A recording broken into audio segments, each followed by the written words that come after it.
विरोधी पक्षनेतेपद कोणाला मिळणार असा सवाल आहे।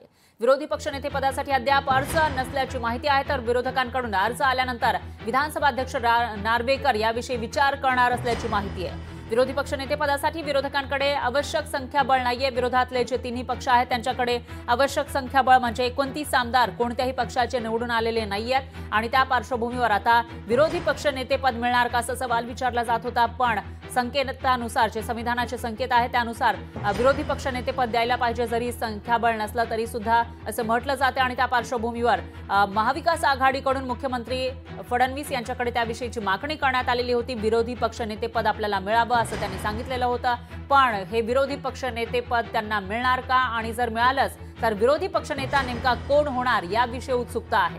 दरम्यान याविषयी अजूनही अर्ज विरोधकांनी केला नसल्याची माहिती आहे।